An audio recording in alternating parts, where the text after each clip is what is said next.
Okay, we're gonna get started. So the first item on our agenda is to review and approve the minutes from April 12th. Hope everyone had a chance to go through and to look over the minutes. Does anyone have anything that they want to raise as a concern or something they would like to have added or shifted or any typographical errors? There's two major mistakes. Oh, go ahead, Michael. No, Mary, go ahead. Well, the first one is under 3 updates. The sentence that says Degnan is adding terms that cover the possibility that it should say, it should have something fixed in there. I'll fix it. The sentence is not right. And the other place is further along in section 5. I think the word is supposed to be short and not short, whatever that means. So, yeah, exactly. So.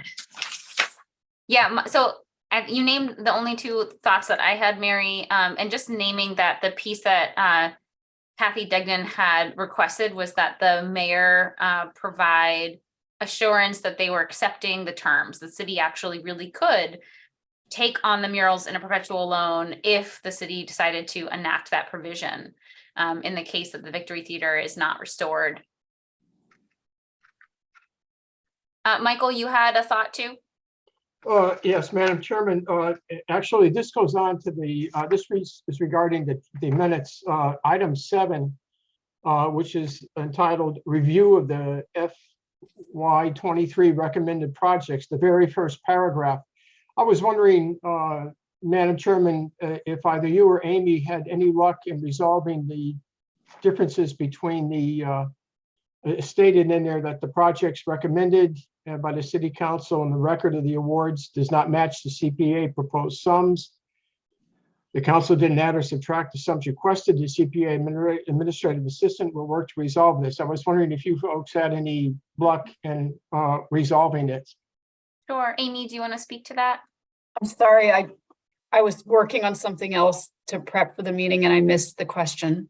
Sure. So the question is just when you reached out to the clerk around the fact that there were 2 typographical errors in the award amounts for the approved projects. They had approved them at the full amount, but then had given a reduced amount in the Yeah, those were corrected. Yeah, I just found another error, but those were corrected. Good. Thank Amy's you. on it. Wow, well done. All right. Any other suggestions or questions about the minutes before we move to approve? Madam Chair, Yes, I Nathan. think this is the meeting where I had to leave early because of illness. I don't know if it matters. It's noted there. I don't think it was noted there, so I don't know if it matters whether it should be noted in the minutes or not that I left. Sure. That's it. That makes sense. After What the time? where it says members present. Do we know what time it was? No, but I mean, I could have before the meeting. I could have found it up by looking up at Holyoke Media. I mean, during the meeting, I can try to find it and then let you know. It's all right. I can do that myself. That'll be fine. Okay. Okay. You're the best, Mary. Thank you. Thank you. All right. So with those proposed shifts, I'd like to make a motion to approve the minutes from April 12th, 2023. So Do I have a second? Thank you. And then we'll do a roll call vote. So I forgot to write my roll call order down. I need to create a permanent one. This is one of those basic things that I need that I don't have.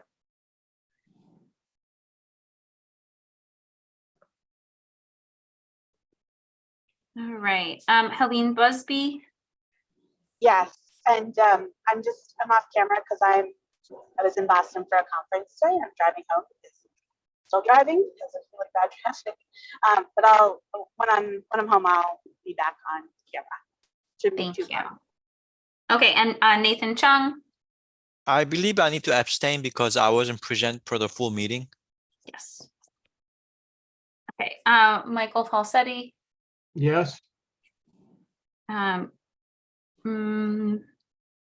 Moriarty. Yes. Israel Rivera. Yes. And myself, Meg McGrath Smith.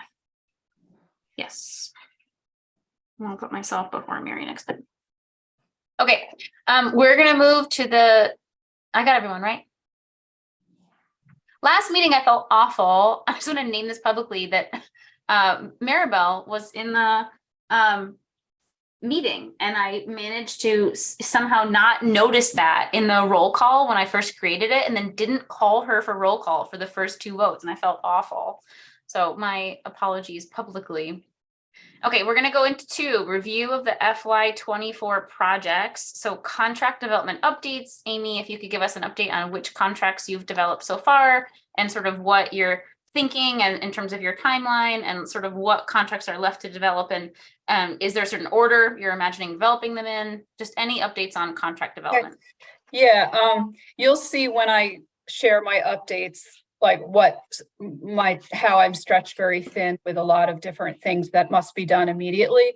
But what I did do is draft the amendment for the Wistariahurst amendment for the 3,000 additional funds, which was approved by City Council. That was something really from before that needed to be done, and loaded that to Sign Now. And then we ran into a problem, as Megan Sealer knows, with the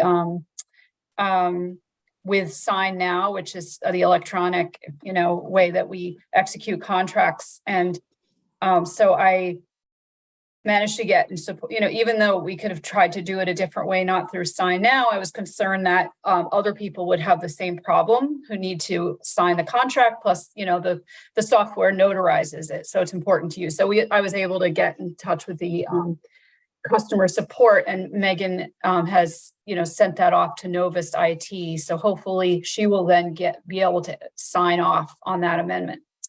Then the ones that are, so no, I haven't had a chance to start drafting the contracts, but I do have the terms from people, and I know which ones are at the top of my list, which are the City Hall basement documents, and the now I know the Gloutak trail improvements, phase 2 are on the top of my list, because I've heard from those grantees about that. And one thing to keep in mind about the contracts, as I tell people, and I think I told Yoni this, is that if there really is a problem with a vendor, like they're saying, well, we need proof that, this vendor will be paid, and we don't have a contract yet. What I've done is I've been able to put in a purchase order, which is a blanket purchase order with the city.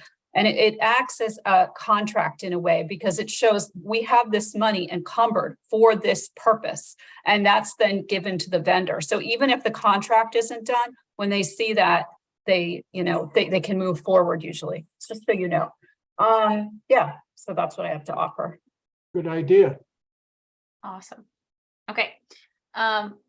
Let's move to the next piece, which is same as for you, Amy. It's just an update from you about what you've been doing the last 4 weeks. Yeah. Feel free to, use the time as you want. Okay. Yeah, there's a lot. Like, it's kind of boring to go through it all, but I mean, I guess, yeah, all right. The main thing is one of the main things I've been working on is the new budget system with the budget consultant, which is a huge Google spreadsheet. It's like Excel, but it's on Google. It has multiple tabs for all the different projects going on. And there's a lot to it with updating formulas that, between the different tabs, and so forth.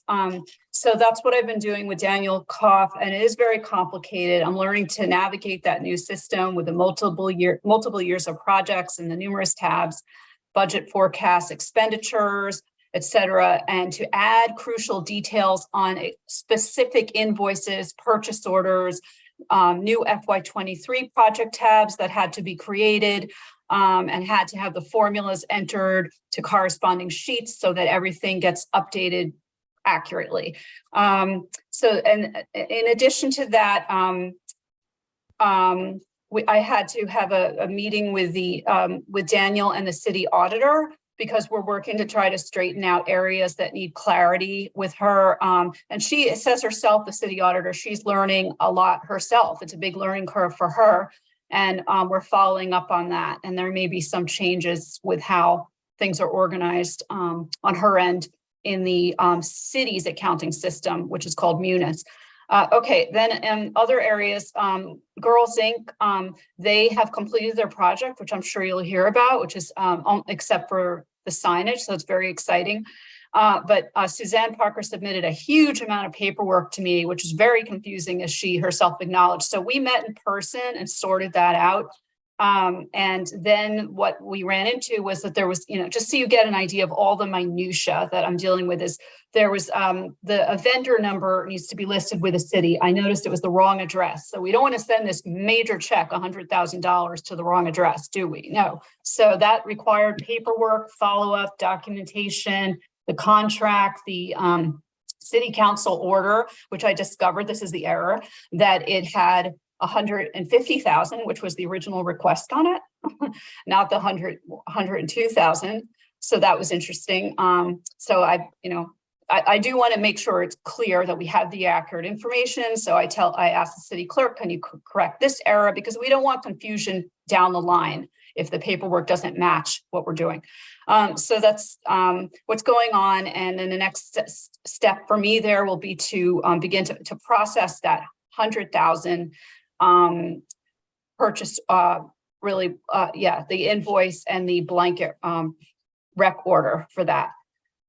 Okay, so let's see, then let's see. And just so you know, there's a lot involved. It's very labor intensive. It also involves printing out physical copies of invoices and paperwork and delivering them to City Hall. So I mostly work, this is a part-time job. I mostly work from home, but I do have to do that. But I know that the city is planning to update the Munis accounting system and make it more efficient. So I think things will eventually be electronic.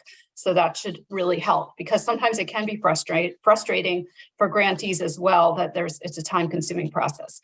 I'm also, involved in a lot of communications with the grantees as usual. Like I mentioned with Megan, who's here from Wistariahurst, the emergency application she just submitted, as well as one from Yoni. And every time I get this information, I want to make sure that we have that electronically, that we have a print file for it. And it means linking it to the CPA database in a way that's easily accessible, that we can pull that up and have that information. And updating all these different Google Sheets. And then, of course, we had the website tutorial today with the chair, with the web designer, learning how to use the update the complicated Holyoke CPA website.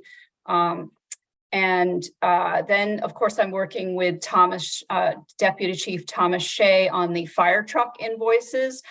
And I had an idea for that, I didn't think there was a way to include CPA acknowledgement in a plaque because it's a fire truck. But why not have a small, tasteful metal plaque that could be on the truck itself? Because this truck will be out in the public for generations to come, and in parades, and it would be great to have that acknowledgement for CPA. So I'm working on communicating with Tom about that, and also getting, he has multiple vendors. So I'm also getting that sorted out so that his next invoice can be paid to his vendor.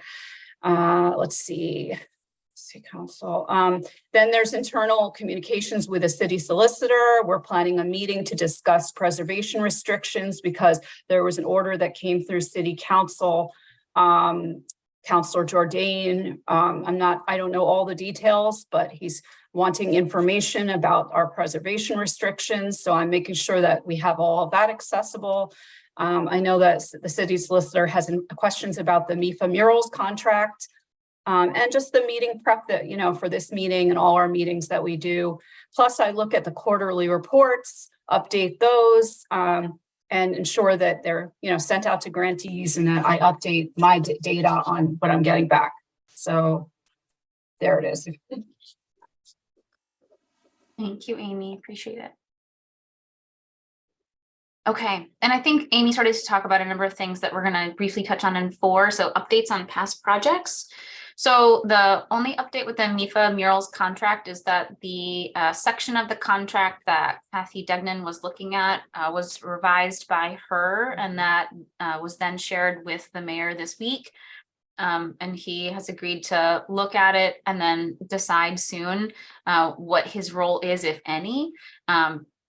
And deciding, is it a letter that needs to occur that goes along with it, or is just signing the contract, the mayor's signatures on the contract enough to say, yes, the city is accepting these terms.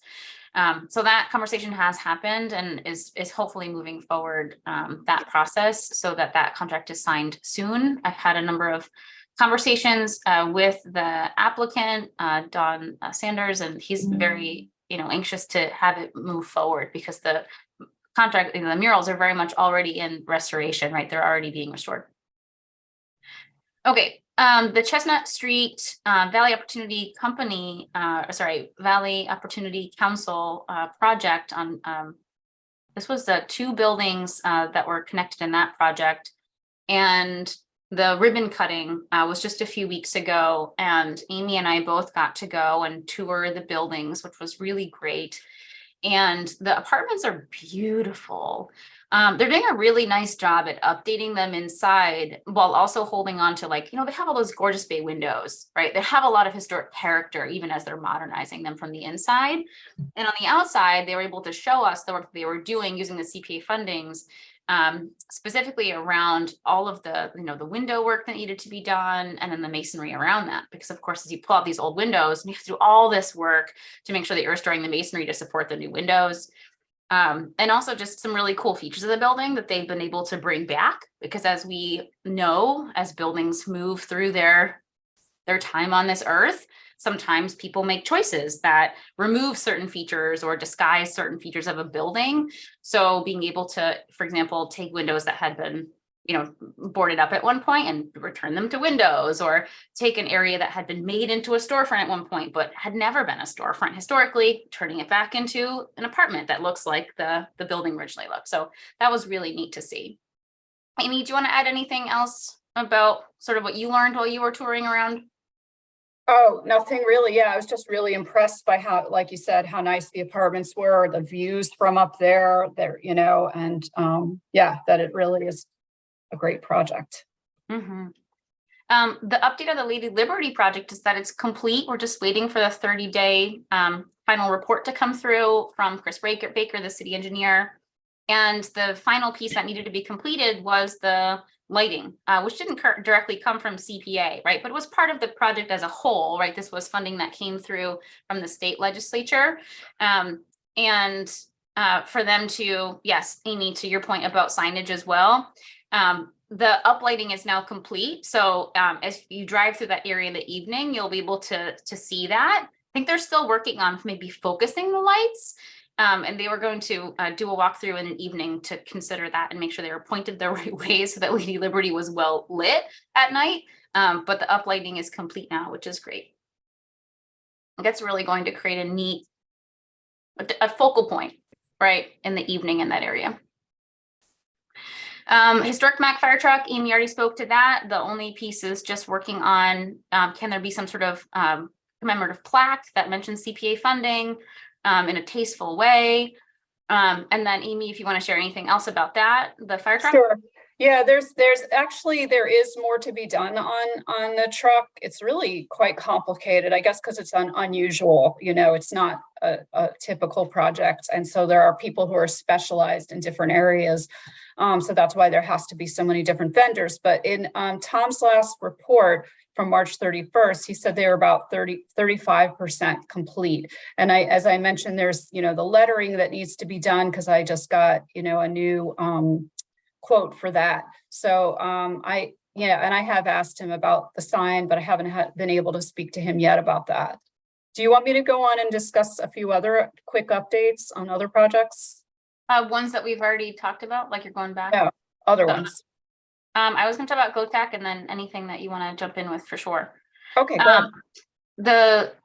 Okay, so we thought it was Gloutak, then we thought it was Gloutak, now Gloutak. We're back to Gloutak. Well done, well done. So, Gloutak Woods for your viewing pleasure.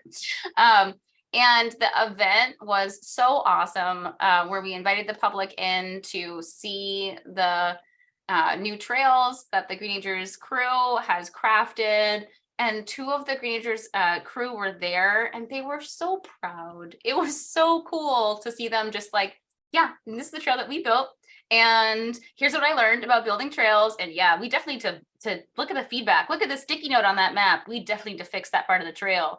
2 people got lost. It was great. It was just so exciting to see them just owning the work and being proud of it.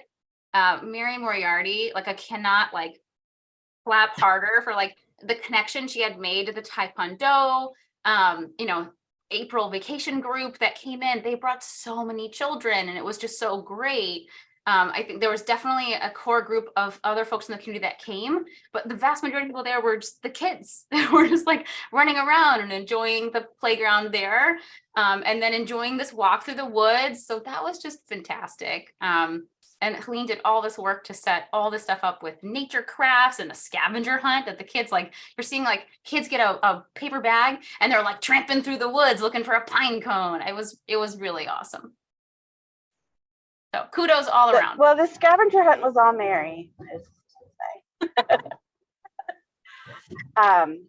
But it was really just a lovely event, and definitely makes me think about other things we could do to really highlight like how great these projects are that are being funded, especially when it comes to open space and parks.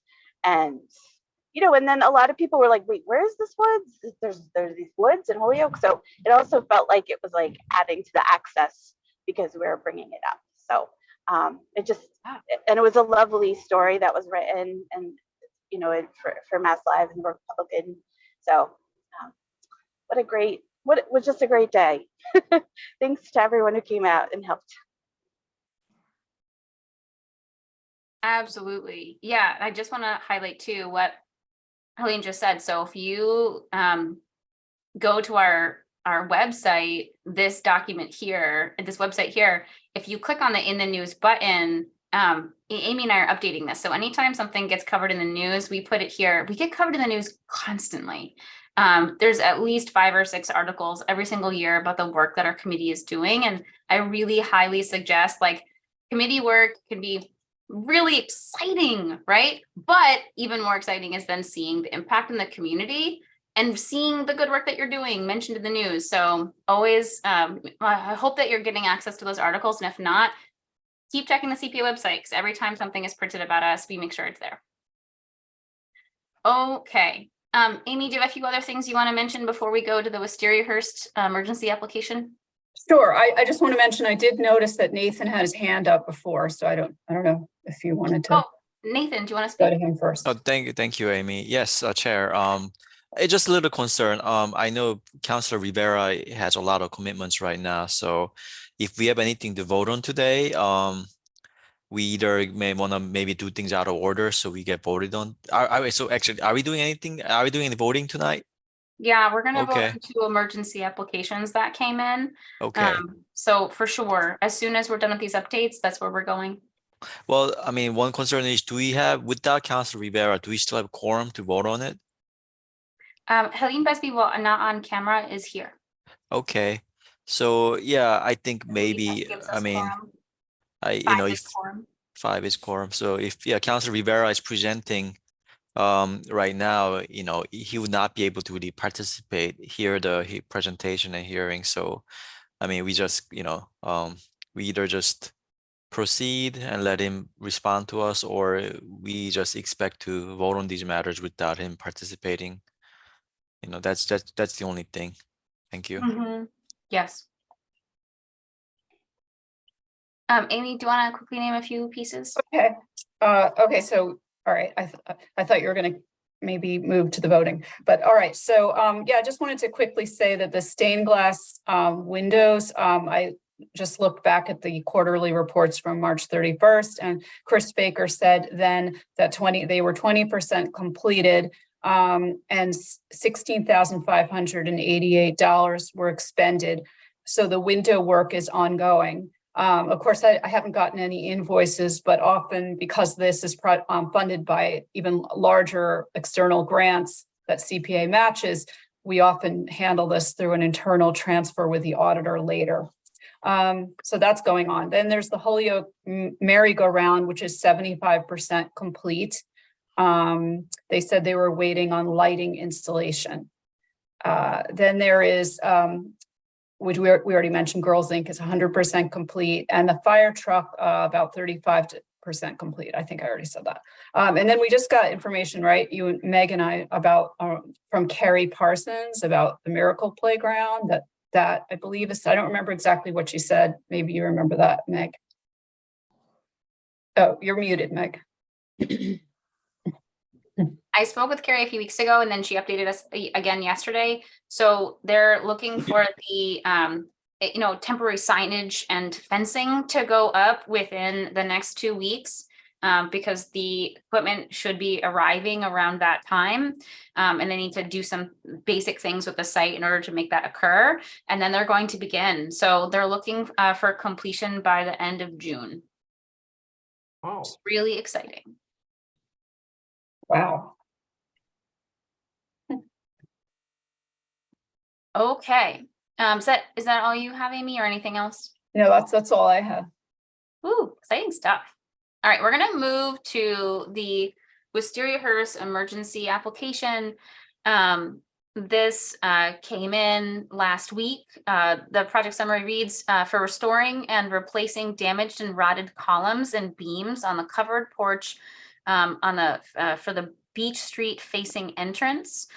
And when the director of Wistariahurst originally called with this, oh my goodness, concern, it came out of work that happened because, or knowledge that came out of the painting project that they're doing currently. As they started to work with the building, they discovered that this, in fact, was not structurally sound. There would be no point in painting it, because then you'd be turning around and immediately replacing it. And in fact felt like it needed to be handled immediately. So I said, put in an emergency application. So the director is here. She's going to explain the scope of work and why it is necessary at this time. We'll move to discussion and then a vote. These are both timely applications, so why we're taking them in this way. All right, go ahead. Thank you. Thank you so much. All right, I'm going to share my screen. I'm going to present. Okay, so this is the Pine Street facing entrance. It's the original entrance of the house. So here you can see the beam right here. So it was really hidden.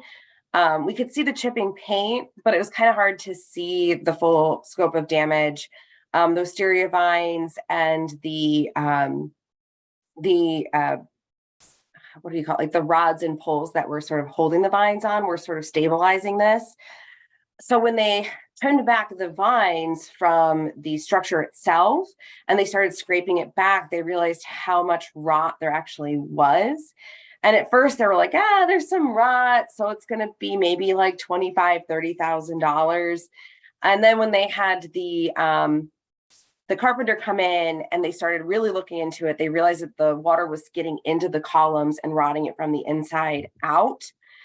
So here you're kind of getting a better look at the damage, and it's kind of hard to see from below. And again, if you're looking at it from the porch, it's kind of hard to see, but here you're getting some really good pictures of some of the water damage and the rot. But looking from the inside, he put like a little telescoping lens into the columns to see the rot, and it was just flaking away. He said he was like, there really wasn't much you could do. And again, you're seeing that at the top, just literally pieces just coming out.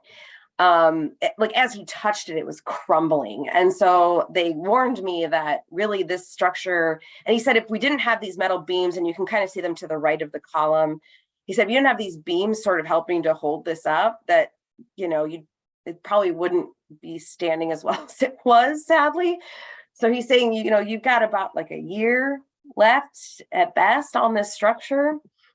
So here you can see the water, because he's like, it's leaking down into here, which we kind of already knew based on the earlier grant that I put in this year with the masonry work. Some of these pictures were kind of already, so we knew that there was water damage going on. We knew that there was foundation work that was going to need to be going on. But what we didn't realize was that the water was coming in through the columns, and that was maybe part of what was happening here with the masonry work. And then you can kind of see here the wood starting to split from that rot and that damage. So that was one of the other things that the carpenter pointed out to me, was that here you can kind of see that it's splitting because it's rotting from the inside out.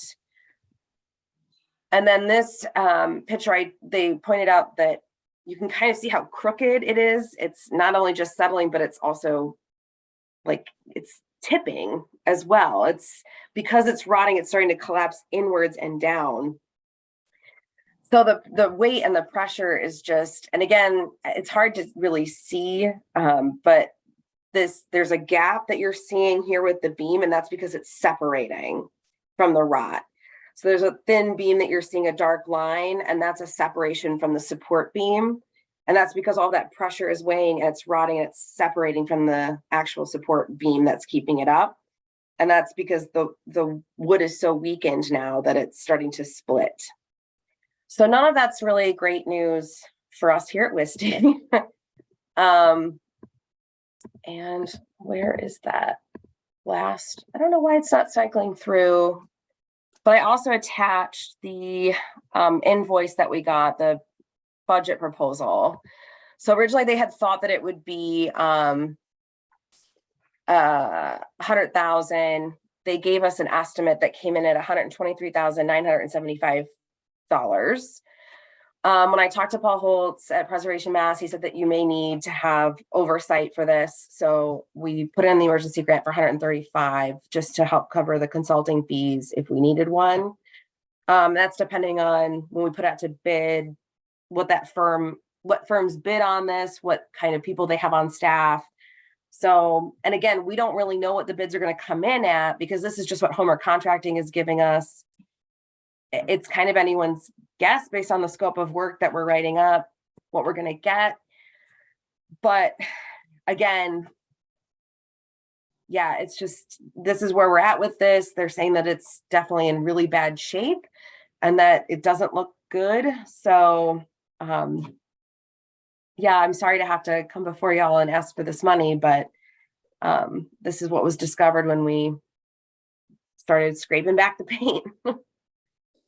Well, and I will say that when we spoke on the phone, there's a reason why, as part of this most recent request, Wistariahurst moved forward to get the engineering study. We need a comprehensive study on this building so that we can understand what's coming and stage out requests over time. Yep. And right now, we're sort of just starting to get a clearer picture of what is happening with this building so that we will have hopefully no more large surprises like this moving forward, because we'll know the work that needs to be done and be able to stage it out based on need, right? Including things like this, where it's like, well, the structure could collapse in the next 6 to 12 months. That definitely puts it in as an emergency application because we wouldn't be able to move this forward next application cycle in any kind of way that could address that timeline. Yeah. But also, I think based on the engineer study, we would have gotten this information that this was the next thing that we had to do. Yeah. So, Michael, I see your hand is up. Yes, Madam Chairman. Megan, I take it the area around the back porch, around that porch that's roped off, I take it, that people can't walk there? Yeah, right now we've put potted plants up there so that the walkways are kind of blocked off. We didn't put up any emergency tape as of right now, but there's also the painters have their lift right there, so no one can really get there at the moment. So we're going to get emergency cones put up there shortly. Yeah, well, I mean, it's not that expensive. Just get a couple of rolls of emergency tape and just tape it off visually so you don't get sued if somebody should venture in there or just not use their head. Yeah, we put up signs not to go on there just because the steps are collapsing anyway. So we have signs up there every year not to walk on it because the bricks themselves are deteriorated. So we ask people not to go on there, but we'll put up some more. Megan, is the nature of the damage so extensive that, to your knowledge, that the going out to bid, you're going to request the company to do the work, not only supply the labor and the material, but also have as a component a type of person on staff who can oversee the historical accuracy of the restoration? Or is that incumbent upon the Wisteria Museum Company to supply that oversight, or is that going to be implied in to your knowledge, is that going to be implied in the contract, or is that implied on you? Well, right now, the scope of work is the scope of work to do the actual restoration of the columns and the beams and replacing those, which is why I asked for 135 to ensure that we could have oversight to ensure that it was done properly with a historic preservationist. Because I spoke to most construction firms like don't have a preservationist like overseeing the projects. So that's why we'd have somebody like, you know, Jablansky in Springfield, who's done a lot of projects with Wistariahurst in the past, somebody like that, making sure and like doing something like the PNF, ensuring that the work was done properly and to the standards, because we just want to make sure it's done right.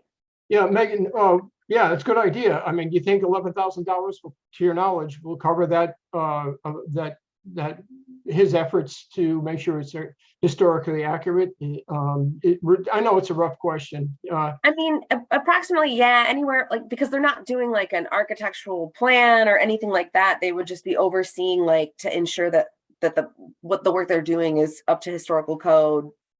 Yeah. That's, yeah, no, you know, it's different from like, you know, doing an architectural plan or, you know, writing a scope of work. That's a different skill, like a different fee. Yeah. So no, that's okay. yeah. Megan, well, I take it the city engineer is going to have to sign off on this along with the building inspector.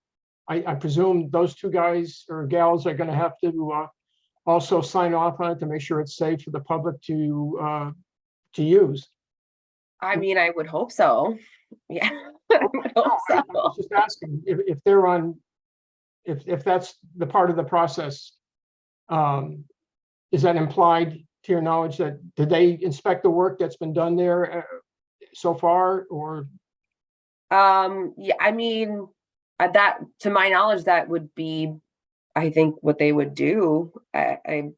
I know when I spoke with Sean Sheedy earlier today, he was very knowledgeable of where the project is at Wistariahurst constantly. He knew about the columns, and we had a conversation about it as well. So I know that the city is monitoring it and has a sense of the work. And I think one of the larger conversations that I was having with the chair of the Historic Commission is just wanting on paper a really clear process for any building that has a preservation restriction, like Wistariahurst, or like several of the properties that we have now worked with on CPA. You know, once you have a preservation restriction and you attach it to the deed, you know, that only gets you so far unless there's a clear process at which when someone puts forward a request for a permit, someone knows what to do with the fact that that property has a PR. So who do they go to, right? Do they go to the Historic Commission? What's the process there? Do they have to hire a preservation restriction, a preservation specialist, right? Like, I think we just do some sort of process on paper. Yeah, normally what you do is you submit a PNF, so a project notification form, to Preservation Mass, and they determine whether or not that project needs to have preservation oversight. And so they will say, okay, yes, so like the painting project didn't need preservation oversight because that's considered like you're not making any drastic changes. However, because the columns are considered like structural and they would need something like carpentry skills, more likely than not, like we would need a preservationist overseeing the work to ensure that it was done to their standards. So usually the first step is submitting the project notification form to Preservation Mass, and then they make the determination of whether or not you need some oversight on that. So then, you know, and sometimes like it's just sort of depends. So like with the wall, that's a little bit trickier because there's so many steps to that process. And like I said, Paul Holtz, I've just been blowing up his poor email. I'm like, listen, this is where we're at. What do I need to do? But not every site does the same steps, you know, like not every site has somebody who's like advocating for conservation in the same way. So, you know, that's why I would love a process that's very clear, especially as the CPA continues to support the community. There will be an increase in restrictions. So having knowledge and a clear process at the city council or the city level around what do you do with those properties when a permit request comes through. Yeah. in your case, right, like part of the Wistariahurst mission is its conservation, Yeah. preservation. And so it's just part of the ethos of what you do. But that won't be true for every building that we work with. No. All right, I see Nathan's hand, Nathan Chung. Thank you, Chair. I think just this is detail I was looking at. I think one concern I see in the current design, the historical design of this column. So I'm looking at the photo where the top part of the column, the square part, I guess the square base, you can call it, where the square base on the top meets the beam. And it looks like it's jutting out. A part of the part of the base, the square base is jutting out a little bit rather than being fully covered and connected to the beam. So my concern is over time, what might happen is, because rain can still hit it diagonally and it's still exposed, water still might pool in that section, especially the corner where the beam meets the base. So I mean, I'm speculating here, but if my observation is correct, there seems to be a possibility that even with the historical, if you actually restore it as it is, a simulation might happen again. I mean, it'll take a long time, but it almost seems like this design is not really designed to handle water diversion away from the top of the column. Yeah, that's not really something that we can change or dictate because of the deed restriction. So Okay. like we could say, this is something that we think should change, but that's not for us to determine whether, like, that's not for us to change. Like we have to look at the blueprints and go off what the blueprints state and stick with that. And again, like a preservation architect could say, listen, I'm going to write these up because it seems like this is a problem and will continue to be a problem for the building, and submit it to Preservation Mass. And Preservation Mass could approve it because it's not going to be a big impact on the historical profile of the building, and they approve it. But that's not something I would dictate. And that's not something that like this committee could dictate. That's something that Preservation Mass would have to approve or deny. Does that make sense? Like, we don't get to make that decision. That's not for us to determine. Like, that may make sense, but it's not like a decision that like we get to make. If that Right, I understand. Yeah, so I mean, at least if you can raise it up with them. Yeah, I and mean, the preservation architects are much better at this stuff than we are. Right. And if they see a solution that, they'll see solutions that like we couldn't possibly, because that's their job. Right. And they'll be like, hey, listen, this won't affect the historic profile of the house at all. It'll solve some of these problems. And they'll make that suggestion. And, the Preservation Master will be like, yeah, this is fine. Sign off on it because it won't make a big impact. Then that's not a problem. And again, we're not like, will you be able to bring that concern to who needs to hear that concern? Yeah, I mean, and I think the biggest issue is actually the wisteria vines is what actually caused the rot. If I'm being frank, that's the issue. The vines, they don't give sunlight to dry off the building enough. They cause a lot of weight. It's really the vines that cause the problem, if we're being frank. Like, I mean, we can get rid of the vines, but or control the vines, more specifically in that area. Yeah, I mean, but that's really what caused the problem. Okay. The most. Yeah. Okay, I want to share my screen just to show where we are in terms of budget for this year before we move to closing out discussion and moving to voting. So here's where we were at the end of our traditional funding cycle. The projects that we had, recommended funding for, all which were recommended by City Council, that left us $350,000 roughly for FY24. So with that remaining, $135,000 of a request from Wistariahurst would mean that the remaining for FY24, if we chose to approve the project, would be $2,015. Just to give you a sense of that. Okay, is there any further discussion before we move to a vote? Yes, Mary.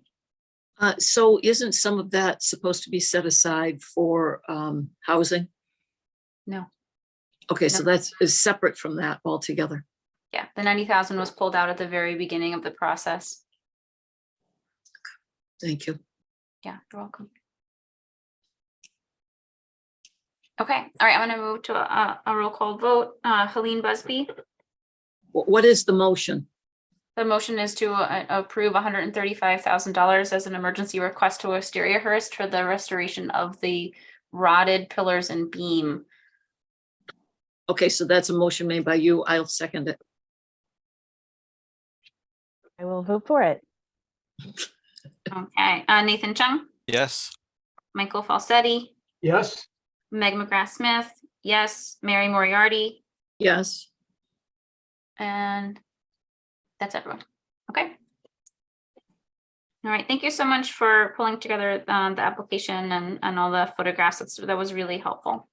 Thank you. y'all so much. I really appreciate it. This has been a whirlwind. Thank you. I really, Wistariahurst thanks you. The house has needed a lot of love for a really long time, and it's really wonderful to be able to make some progress on it. Thank y'all so much. You're welcome, and good luck. Thank you. I'm gonna need it. Have a great night. All right. Yoni, I just saw your cat. Okay, we're gonna move to really quickly. I just want to update you on communication regarding recent city council orders. So, you know, one, of course, that all of the projects that we recommended for funding were approved for funding by city council. And then there's been some other questions that have been asked concerning city CPA, some directly, some indirectly. One of them has been, you know, so one order came down from finance. This was a while ago, asking for, from the mayor specifically, a list of all the historic needs in the city. There was one of the pieces of that was the sense that CPA was giving money to non-city projects, and that there were city projects that were not moving forward. And so they really wanted a list that would name all the things that CPA could be used for. So that's why I'm sharing that here. So when I met with Sean Sheedy to meet with him, discuss the projects that they were moving forward, we were able to discuss what CPA funding could be used for or could not be used for. Because similarly, right, to us being new in the city and only, now into our sixth funding cycle next year, people are still figuring out what our CPA funding can be used for or not used for. And it's not best used for sort of ticky-tacky little things, right? It's best used for like larger restoration projects. So like, is it good to fix like a single railing? Not particularly, right? But like for a larger restoration project, right? Because it's a process, right? To go through asking for CPA funding, then it makes sense to choose a larger project and to make sure it's aligned to something that is actually historic and that you want to do, right? In an historic manner. So this was the document that was shared at finance from Sean Sheedy, or will be in the next few minutes. Here, let me make this a little bit larger. So the pieces that we named around City Hall that CPA has done or will continue to do is, so far, we have really, other than one window that was done early on by the Friends of City Hall, CPA has owned restoring the stained glass windows, and we can have assumed that we'll continue to do that, right? There's still 3 large and 2 small stained glass windows that need restoration. This, city is hoping that they'll put forward an application for that to us this August, right? For the next funding cycle for historic projects. Whether they choose to split that into 2 applications or to try to ask for a larger ask and finish the project this year, I don't know. But that is something that we spoke about. The other thing that we talked about initially was things like the City Hall Chamber murals. But if you go through us, it has to do it in a certain way, right? It has to follow the Department of the Interior standards for historic preservation, versus you could do it as a recreation under ARPA funding, right? And it would cost the city less money. So there's reasons for why you would pursue other funding sources other than CPA, even though something, is a city project, right? So that's something that we discussed. The annex, you know, the limestone pillars on the exterior doors need restoration. That possibly could come to us as an application. The War Memorial, like the exterior was already restored FY22 by CPA, but a lot of the other work, right? It's updates, it's modernizing. It's not something that CPA is designed to do. And then the last piece is Wistariahurst Museum. And you can see effectively, like we've owned the work that's happening at Wistariahurst largely. The one piece right now that's happening at Wistariahurst that you may or may not be aware of is the issue with the wall. There's a retaining wall that has started to collapse into the street, but there's a lot of issues surrounding the work in terms of all of the infrastructure around that, including the sidewalk and the drainage. So they're moving design work through CDGB with kind of construction funding being to be determined. I don't know if it will even be appropriate for it to come through us from CPA, or if they'll end up having to use a different funding source. But just to give you a sense of, like, these are some of the projects that the city is thinking about as they're trying to get a better sense of how do we use CPA? How do we figure out how to do this long-term work that we haven't been able to invest in for quite some time? But now that we have funding sources like ARPA, like CPA, how can we move certain things forward and stage out what happens when, right? They're trying to create a much more holistic sense of the needs in the city and how to address them. And also an understanding from different department heads of the, you know, rather than a sense of like, well, some department heads know how to come to CPA and some don't, right? So some get funding and some don't, right? Addressing that so that there's really more of a holistic sense of what needs to be done. And from the, you know, Amy crafted that document where the mayor has to sign off on every city project to get a sense of, yeah, I do think this project should be funded with CPA, and I'll sign it, right? And here's a person from the city that I've delegated that's going to be the point person for this project.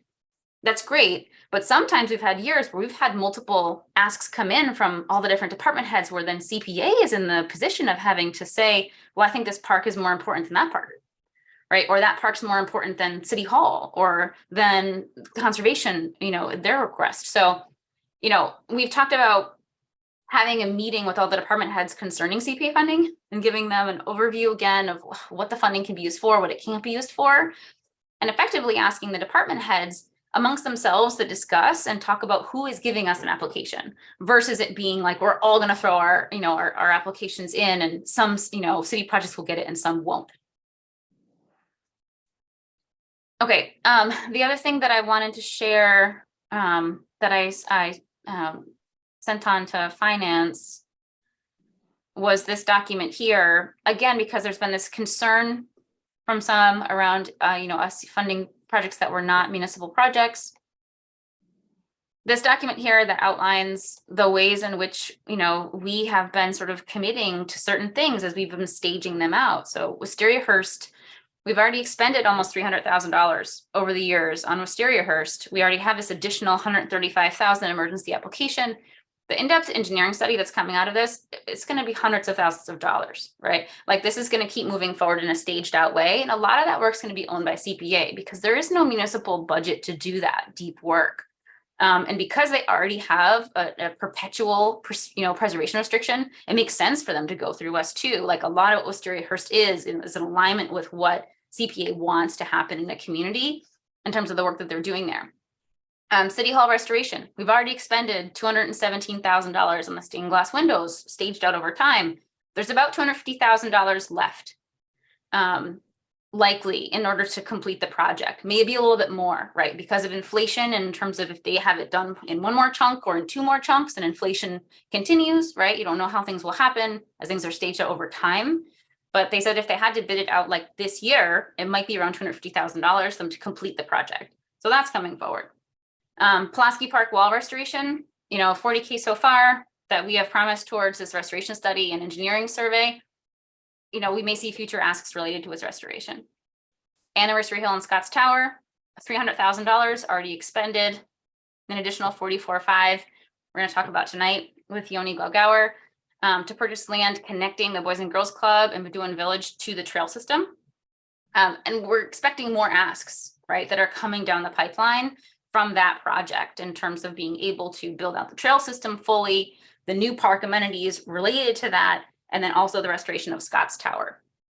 Jones Point Park, $32.5 expended on a master plan. we anticipate seeing staged out pieces of that master plan coming to us in the future. And then Merrifield and playground. So 210 already expended on the new playground and pathway. Merrifield does not fall underneath the city GB encashment zone. So I think any potential requests concerning like turf and playing field updates that cannot fall within the municipal budget will also end up coming to CPA. So that just gives you a sense of like, these are staged out asks that we see coming forward to us in the future. Okay, that was a lot of information. Any questions or thoughts? Yeah, Mary. Okay, so I think I heard the answer, but in this process, you're going to figure out what is a city's responsibility and what is a city eligible to apply to CPA for. Is that correct?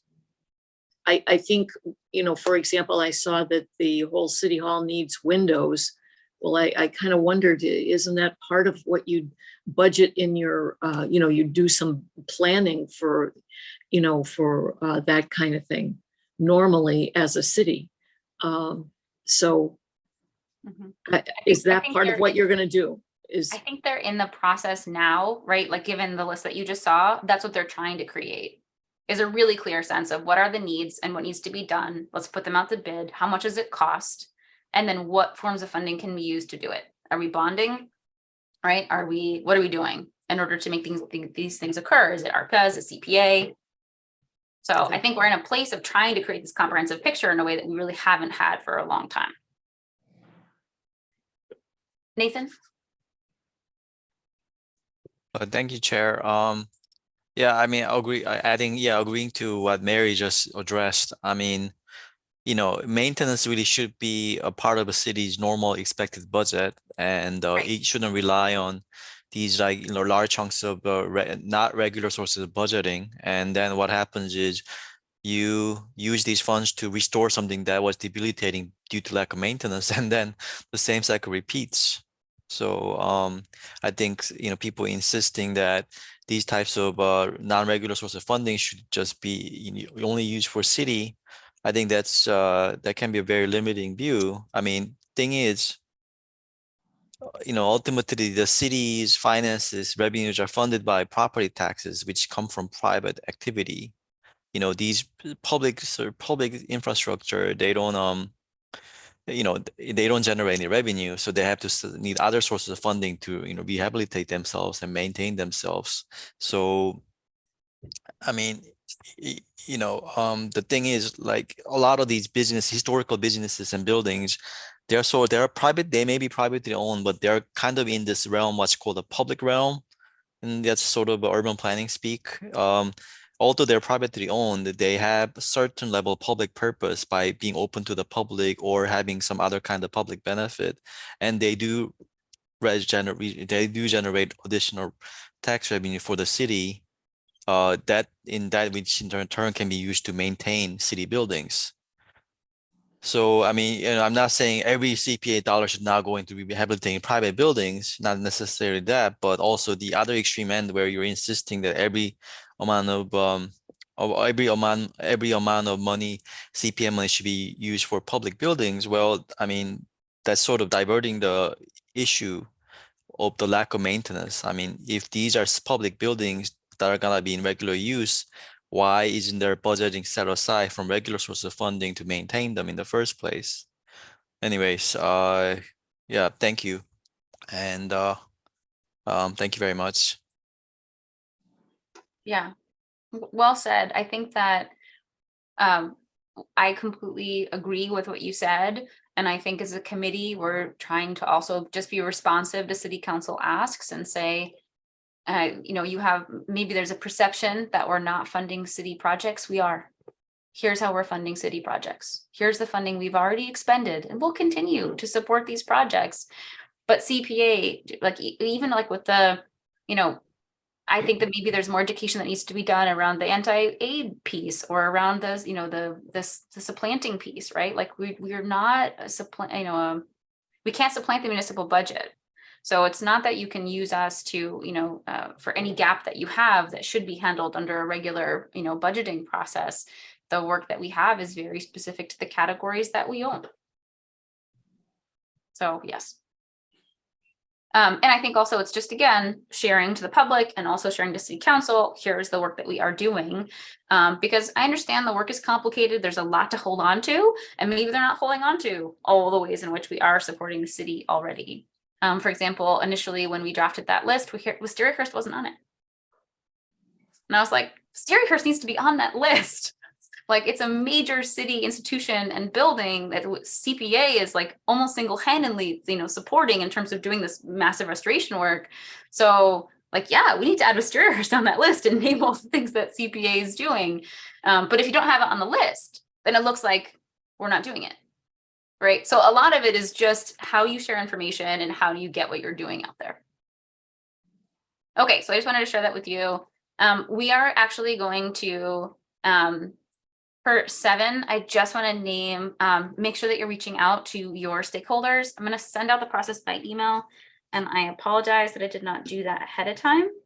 I will email that out, and then at the next 2 meetings, I'm hoping folks are able to share, hey, I shared the following, and here's what I got back when I checked in with my board or commission. I want to move. I'm going to just talk about what 8 is, but I don't want us to actually actively review it because I want to be able to move to Yoni's application. The Homeowner Historic Home Restoration Program, there's a draft that has been created that is linked in to the internal links that we have. And I know that not everyone has had a chance to look over it because it's only been there for a few days. I want to ask everybody to review it, and then we'll talk about it at the next meeting. So read it and come with questions, come with concerns. You can also feel free to just email me individually in the meantime with questions and concerns that you want me to go back to Pioneer Valley Planning Commission or to the Springfield CPA in order to just gather more information that I can bring back to the committee. There is a draft there that we can start considering what is the right fit for Holyoke, if it is the right fit. Okay, I'm going to move to item 9 under other. I said review the Anniversary Hill emergency application. This night came together very quickly. And so I wanted to be able to be responsive to it.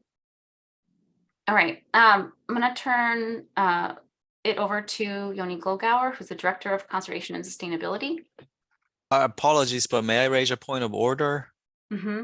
Mr. Chair, so are we voting on this matter tonight? So I think I'd like to hear from Yoni about that and if it needs to happen at this meeting. I'm hoping not because I had to put it under other. Yes. But I'd like us to review it tonight. And if it's something that is, something that needs to actually happen like in the next week or 2, we will schedule a meeting to quickly meet after we've posted it and just vote on it. Thank you. Yeah, that's my only concern. Yeah. All right. You all meet every month, right? What did you say? You all meet every month, right? Yes, once a month. Okay. So probably next month would be fine for this application. Okay, perfect. All right, do you want to walk us through it? Sure. So my name is Yoni Glogauer, Director of Conservation and Sustainability. Thanks for agreeing to take on this item at short notice. I'll be pretty brief about it. This is another land acquisition open space protection project that sort of came together around a different project and might serve as a match for that, but I'll get into that in a minute. Here's the basics. Here's community fields. Here's Anniversary Hill Park on the other side of 91 that cut the park in half in the early half of the 1960s. These are some parcels we've always kind of had our eye on because they're weird. They're like in holdings within the park. You can see they're completely landlocked between Scott Tower Road. That's the road up to Scott Tower and I-91. And you can almost see before the freeway was built what the shape of the parcels were. This one has a tiny little triangle on this side that was left over when the space was taken by eminent domain to build I-91. So it's something we always kind of had our eye on, like, man, we should really add that to the park. It would enhance our ability to plan the trail system and It just like makes sense that it would be part of the park instead of in private ownership. Don't have a PowerPoint, but I'll walk through some maps from the application and the budget, and that should give you a pretty good sense of the project. So here's those parcels again in a little more details. In total, it's 7.24 acres if you put them all together. And I'll explain how this sort of came together in the sense of an emergency application. It came about through planning for a different project, a grant application through the state's energy municipal vulnerability preparedness program that's administered by the Executive Office of Energy and Environmental Affairs. This is huge funding that's available for climate resiliency projects. It can be used for planning and permitting and design and construction of green infrastructure and other projects that'll make our communities more resilient in the face of climate change going forward. So we have been meeting for a number of months with some fellow stakeholders about moving forward recommendations that were put together in 2019 through a project with the Pioneer Valley Planning Commission and the city slightly before my time. And the idea was to map a conceptual framework for doing green infrastructure improvements in Holyoke's Daybrook watershed. Those of you who might not know, Holyoke has a secret hidden underground river called Daybrook that actually has its headwaters on Anniversary Hill Park. They come down Crafts Hill on the other side of Scott Hollow Drive. They go through a little pipe underneath 91. And then when Community Field was restored back in 2010, this section was daylighted. So by the parking area where you come in and you see a little stream on the side, that's actually Daybrook.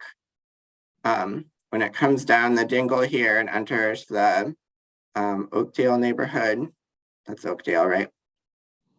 It joins the combined sewer system. So here in purple where you see, it's all underground and it's combined with sanitary sewer, and it goes all the way to the wastewater treatment plant. So obviously there's great opportunity here to reduce stormwater loading into the system by implementing, deploying green infrastructure facilities at key locations within the watershed. So we kind of took this conceptual plan, which is where this map was generated, and we found some key sites that we're going to use the grant funding to design some green infrastructure facilities and best management practices. These will be rain gardens, bioswales, permeable pavement, anything that's going to help intercept stormwater that's being generated on wide areas of impervious surface and let it go into the soil instead of entering the combined sewer system. So this was the project we were putting together. And when I met with the grant administrator for a pre-permitting meeting, since the program will also fund land acquisition projects, that's an eligible category. I said, what about some of this land acquisition that we're hoping to do around the park? Keeping that in an undeveloped state is also going to keep stormwater on the site instead of going into the system. And it really fits really well with the project we're doing here overall. So we were interested in this parcel too. That one's on hold for now. We're still negotiating with the property owner. But working with Kestrel Land Trust, we were able to get an appraisal for these parcels. And the property owner is amenable to an arrangement to take them off his hands for that sum of money. Because what else is he going to do with them? The tricky part about these grants is there's a 25% match requirement. And we've kind of been struggling to come up with our options for meeting that match requirement for the project. Some portion of it's covered by matching staff time. That's for sure. But we thought that a good way to fund these other activities for this project would be to turn to CPA and see if they could fund just the land acquisition part of the project. And we hope that if we get awarded, that will be the match for all the other activities we're hoping to do. And that's the total value of $192,000 that we'll get in grant funding if we can match it with the $44,500 from the CPA ask. But aside from the stormwater aspect, I just wanted to overlay these same parcels onto the existing conditions maps for Anniversary Hill Park, because it also ties very well with our restoration and revitalization efforts there. You can see this trail. Some of you might have walked it in the past. You kind of turn right after you go through underneath 91. There's a very well-established trail system that goes up and meets with the area with a cell phone tower up above. So there's an existing stone pedestrian bridge right at this intersection too. We'll have to do a boundary property survey to find out exactly where this line is. But you can see that the existing trail network is already well integrated with these parcels. It's just kind of always been there. So by adding them to the park, it'll give us a lot more opportunities to think strategically about how the trail network and the visitor experience works at Anniversary Hill Park. Even though to date, all of our restoration efforts have been more focused on the northern part of the park, we think this will be a welcome addition to our efforts. The reason this came in late, this is May 3rd, we finally got our appraisal in for the property. We couldn't move forward without it. So that's another reason why we didn't have this together in time for you. But you can see these are the two parcels west of 91, $24,000. And then the other one's just $5,000. It's just another thing we can add to community field. And as the Parks Director pointed out to me, that little triangle is right, it's like a bit uphill of the current sledding hill. And he said that would be great to expand that particular amenity for the public on the community field side. So he supports the project too. I will scroll up and briefly talk about the budget that we've put together. It's pretty bare bones. The bulk of the cost is the actual acquisition with the property owner. We've put in some other estimated costs for the due diligence that'll be required.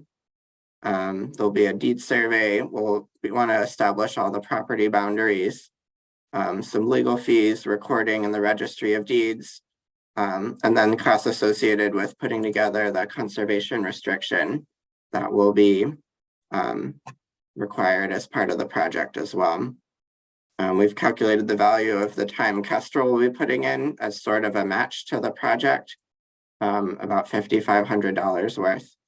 So we're calling it a $50,000 project, but looked at another way, this is leverage to fund another $192,000 in MVP funds, and also complements the $1.715 million amount that we've raised for the overall park restoration that this fits into also. So as far as timeline goes, since it came up, again, the reason we've submitted this as an emergency application is we've recently submitted the MVP grant, and we had to commit to coming up with the matching funds. We didn't have to say exactly where they would come from. I'm hoping CPA can be a resource for that, so that when the grant is awarded, hopefully in late August, early September, and it goes before City Council to accept the funds, I'll be able to tell them, yes, this is a reimbursement grant with a 25% match, and the match is going to come from CPA funds that have already been reviewed and hopefully approved by that point. So it's still a couple months out. That's why I think it's okay to wait until, I don't think there needs to be an emergency meeting for you all to come together to vote formally on it. But I'm hoping at your next meeting, you might be willing to honor this request so that we can move multiple types of projects forward with this one pretty reasonably priced land acquisition.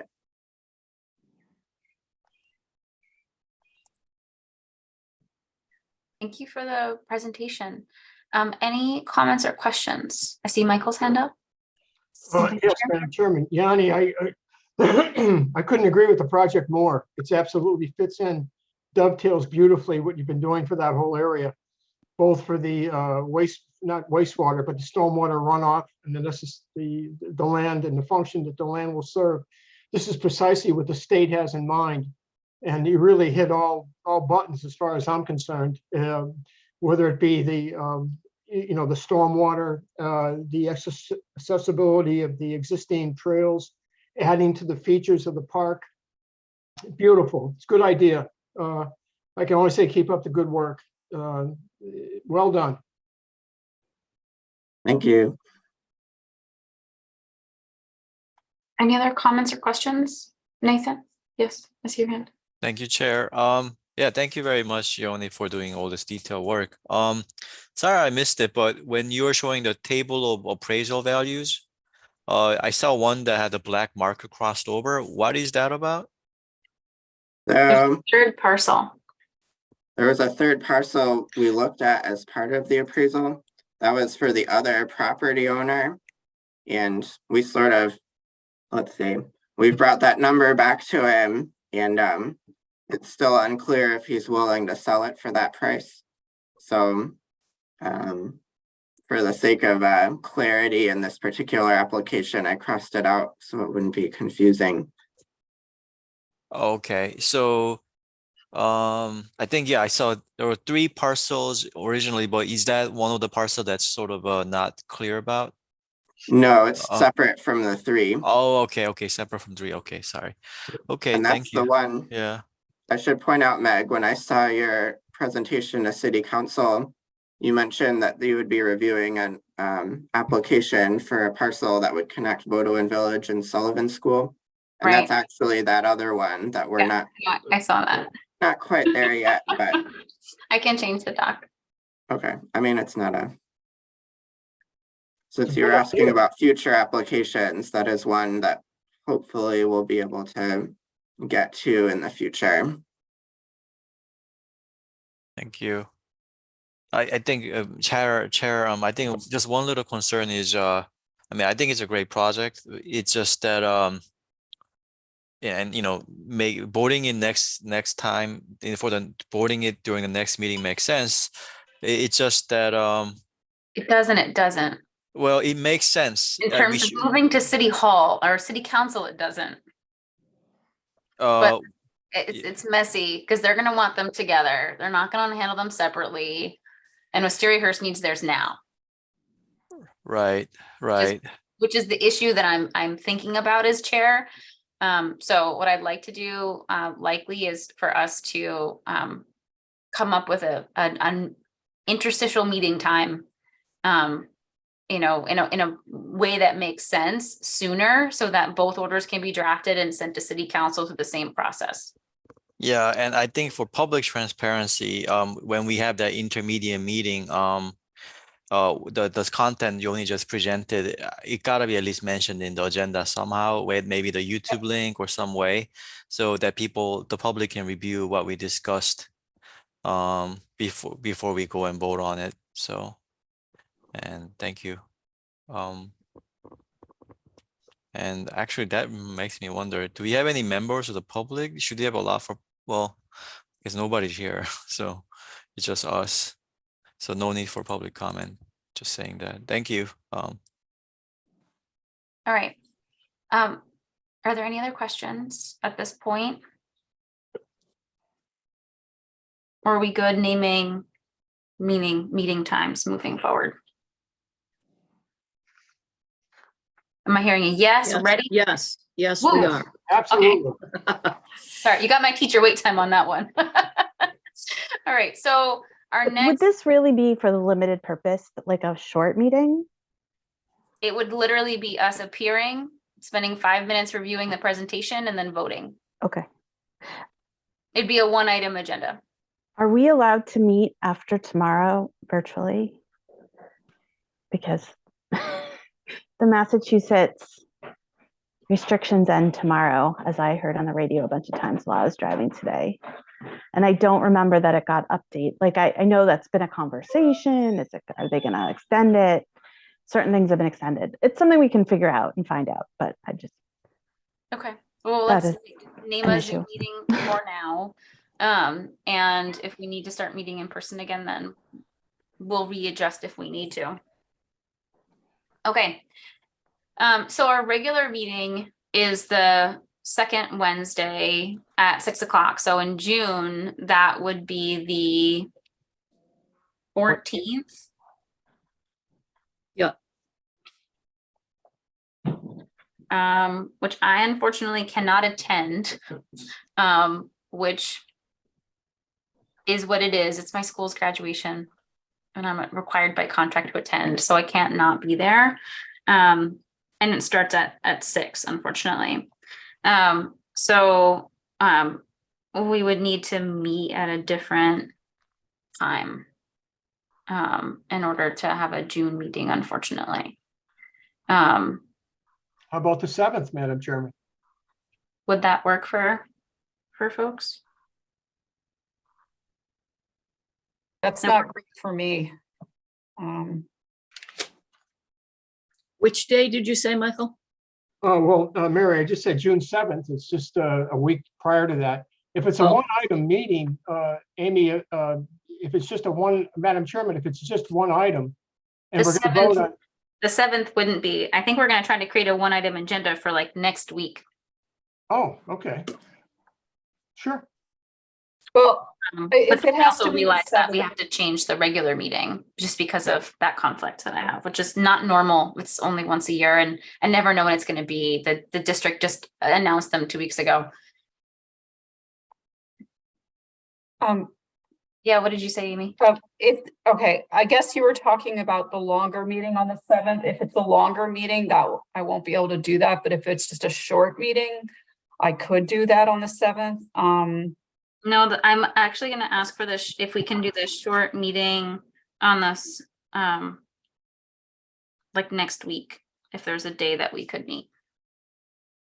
And Okay, just keep in mind that we need the 48 hours to post. And actually it is very tight for me next week with my other job. So How about the 24th?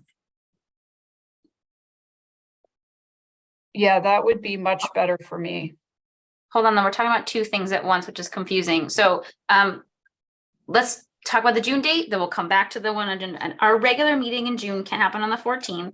Do folks want to meet on the 21st or the 28th? Amy is not available the 7th. 21st. Yes, does that Okay. work for folks? Yeah, Great. Okay, now the one agenda item. Again, the meeting should not take longer than 15 minutes. The goal is just to briefly review it and then to move to discussion and voting. So what day next week could folks do that at 6 o'clock? how about the 24th? That's 2 weeks. Right, The because problem is that then I can't do next week unless we were to do it, let's see, maybe on Friday, and probably nobody wants to do that on Friday. Well, if it's a quick meeting, I mean, if we're talking 15 minutes, and we need quorum. We don't need everybody. I think it's just, it's important to move it forward quickly so that like, the orders can be drafted, so it can go to city council, so we can go to finance and go back. It's a process. And the process past us is slow. well, Madam Chairman, is the 12th out of the question, or can we make it the 12th? No, because you have to have 48 hours notice, unfortunately. Oh, no, I could do the 15th, sure. which is a Monday.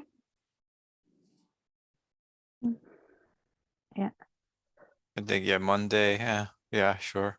Okay. At 6 p.m. And is that enough time to get the notices out? We post it tomorrow, yes. Okay. All right, the 15th is okay with me. How about anybody else? So let's say Monday, the 15th at 6 p.m. And I'll send it out to the full committee too. There's only 5 of us here. There's another 4 people, on the committee as well. Okay, all right. Well, point of order, Madam Chair. I don't know Yes. if the mulling rule, or, I mean, the rule might be that, I don't know if it applies for this particular matter, but especially, at least with planning board special permits, you have to be present at the hearing for the matter to vote on it, to be able to vote on it. So I believe the city has adopted the Mullen rule, although there was some paperwork confusion, so people thought they never adopted it, but it's been adopted for a while. The Mullen rule basically allows somebody, if they miss one meeting for meetings require attendance, if they missed one meeting, they can cover it by watching video recordings or doing other research on the matter so they can vote on it. I don't know what the legality is on this particular matter, but in general, we gotta be careful about having members vote on a matter that they were not a part of. I agree. So Well, I think it makes sense to have Yoni, do a brief and brilliant representation of what he already did. And it's easy enough for us to say the live link is available. Please watch the 10 minutes here. okay. Easy enough. As There's well. excuse me, I don't think we have enough time to post it for this meeting because we need 48 hours and the weekend does not count. To have the meeting on the 15th. I don't see how that's possible for open meeting law. Because it's 48 hours from the meeting time, so we have to post it by 6 p.m. It's tomorrow. not because it's after 6 o'clock now. And so I guess, all right, I guess I see what you're saying. If it's posted tomorrow, but I just need to get that as soon as possible because of my other commitments for my other work tomorrow. So I need to get that as soon as possible. Like if I could have it tonight so I could post it, that would be good. Okay. All right. Any other questions under other? Anything else that anyone else wants to bring up before we adjourn? I'm going to run to finance. I'm supposed to present on 3 items. I'm sorry if I'm trying to be fast and then move. No, if we're done, I'm exhausted, so I would make a motion to adjourn. Second. All right. All right. Woo. Okay. Thank you, Take everybody. care. Thank you very Bye. much. Good night. Thanks. See you Monday. Thank you so much.